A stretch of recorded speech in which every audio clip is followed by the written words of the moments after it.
AITAH for enforcing a clearly stated no kids rule and not making an exception at my own party? Submitted by my APA Reddit. I am frustrated. But if I'm the AH, please help me see it. I don't see how I was wrong. I hosted a ladies only high tea potluck at my house. These women aren't my close friends, they're wives of my husband's friends. I'm not a main character in this group and usually keep my distance, but two things pushed me to host. The group kept talking about how nice it would be to have a stay in girls' night without kids or husbands, and I genuinely enjoy hosting and wanted to do something fun and thoughtful. I sent a formal invite 3 weeks in advance, clearly stating no kids, and reserved the date. I followed up again about 1.5 weeks later and once more the day before. Why no kids? Because every time kids are present, I end up watching them, and I can't host and babysit at my own event. I wanted to actually sit, eat, and get to know people. Day of the event, two women message me asking if they can bring their kids. One has a 4-year-old, the other a 1-year-old. I politely replied, I'm really sorry, but that wouldn't be fair to the others, since everyone else had arranged childcare. I added that I'd love to have them there, but if they couldn't find childcare, I understood and hoped they could join next time. Both women said they couldn't come and then immediately left the WhatsApp group. At that point, I was honestly frustrated and sent a message to the remaining group saying I didn't think this would be an issue because I've seen, both IRL and on Instagram, that these women regularly attend events without their kids, including other no kids gatherings. I didn't name names. I spoke generally about the situation. Cue the queen bee of the group, who is besties with both women. She took a screenshot of my message and sent it to one of them. That woman was furious. She said her husband couldn't take care of all 3 kids, and she was hoping I'd just allow her to bring one child. I responded that when my husband hosts boys only events, she manages the kids alone, so I didn't think this would be an issue, especially since she has left her kids before. Now the group is divided. Some people say I should have been more flexible, especially because I don't have kids, and a few implied I might be jealous and it's showing. I stood my ground and had the party without them. Since they backed out last minute and it was a potluck, I had to cook extra to make up for it. I'm not trying to get attention for sympathy. I'm just tired now. I'm gonna distance myself even more. A lot of people are commenting about the group chat. Yes, I was wrong. In hindsight, I should not have done that. I thought people would see my perspective because I was trying to show that it has not been an issue before, so why is it now? I can see how it looks like I was pointing fingers. However, I found out as soon as I said no. Before I even texted in the group, phones went off in the group and I was being talked about. I was getting personal messages to maybe allow the kids. I fell into the trap to redeem myself. It was easier to address in the group than respond to messages one by one. AITA for telling my kids I don't care that my girlfriend only likes me for my money? Submitted by Vast Potential 3755. My wife passed away when our kids were 9 and 11. I spent the next 10 years as a single parent. I was only 39 when Lydia died. She was my world, and I couldn't think of another woman.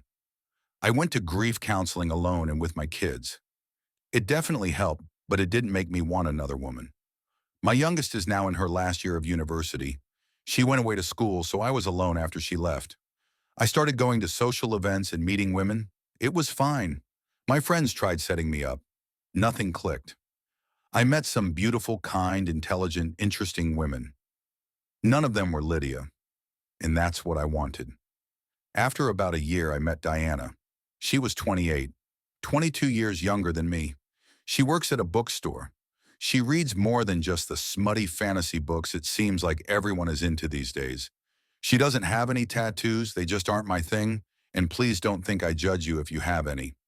I won't go into everything she is, except to say she is a single mom with a young son. We started dating after about 6 months of us meeting. I met her son 3 months after that, after she figured out I wasn't just trying to get laid. My kids met her when they came home for Thanksgiving. Both of them worked all through university, so they didn't come home for the summer. My kids seemed to like her and saw that she made me happy. They were nice to her son and played video games with him. When he went to bed, they stayed up talking to us. I thought everything went well. It's been a couple of years now, and Diana and I are living together. No plans to get married yet, but I want it.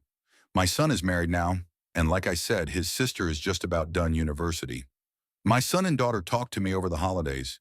They said that they think Diana's only with me for my money. I'm not rich. I have a paid-off house and a decent pension. I have money in the bank for luxuries, but I still work. Diana still works. I used up the life insurance from my wife paying for my kids' education and also for subsidizing our lives for the years right after Lydia passed away. I worked less and was there more for my kids. I told my kids that I didn't care if she only wanted me for my money. I told them that I had sacrificed lots for them after their mom died and that I found someone who made me happy like their mom used to. I said if they had a problem with her, then that they should talk to her. They seemed to take it as a rebuke and said that they thought she was just some fun I was having before meeting someone my age. I said I was done with the conversation and would not revisit it. I did talk to Deanna about it, and she was a little hurt because she had never felt those feelings from them. She asked me how I felt about it and said she wasn't getting much out of the deal. I said our relationship wasn't me robbing the cradle, it was her robbing the grave. She laughed at that and we went to bed. My kids both apologized to me about it in the weeks since and said I had the right to be happy, but that it was weird being with someone who was only 6 years older than my son. I reiterated that the subject was closed but thanked them for their apologies. I think I may have ruffled their feathers by saying that I don't care if she is only with me for money. AITAH for telling my daughter's dad she isn't going to his wedding because of the way I found out about it. Submitted by Dry Chapter 9.8I F26. Broke up with my ex-daughter's dad, 25M, 3 years ago. We were together 5 years, had our daughter, 6F, after 2 years together. Good co-parenting and don't really talk about anything outside our child. He's been dating fiance, 25F, for almost 3 years. He didn't tell me about him dating her. My 3-year-old did BTW. Things changed the fiance announced their engagement. I only knew BC, I saw it on her social media.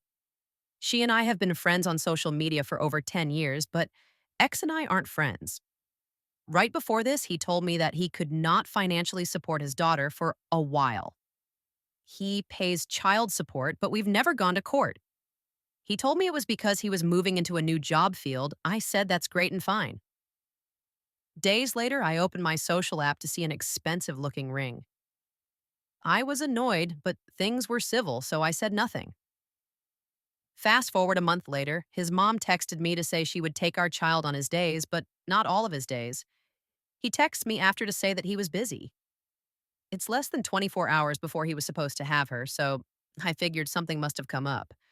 I made arrangements to be home instead. It was only until a few days later that I started seeing vacation photos on his fiance's Facebook. Next was word vomit.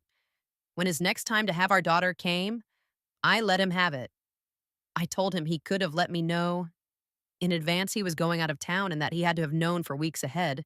And how disrespectful he used his mom to communicate instead of coming to me. I said, it's a pattern. He also didn't tell me about his plan to marry, and that involves our daughter. His response? His fiance wasn't getting any legal rights to our daughter. Why did it matter? I asked. Is it important for our daughter to gain a stepmom? Is it important that you tell me about important things going on in our daughter's life? The conversation really went nowhere, and his fiance then blocked me, which spoke volumes. Not only do we think you should have found out like this, you shouldn't have found out at all. In the end, I told him our daughter wouldn't attend his wedding. As far as she knows, the reason she isn't going to the wedding is BC we have a trip planned for that day, and they don't even have a set wedding date because they are due with a new child now. I've raised our daughter almost solely. Even when he and I were together, I've been there for all of her important events, and I fear he'll go behind my back and I'll miss seeing her at her first wedding. And even potentially being a flower girl for the first time. I would not be able to help her dress or do her hair or see her walk the aisle, all which mean a great deal to me to be witness to. Please tell me, Ida. My friends tell me I'm not. Everyone else says that I'm being selfish and punishing them for no real reason. And his family says I've caused them to postpone the wedding. I feel bad, but I still am firm in my decision.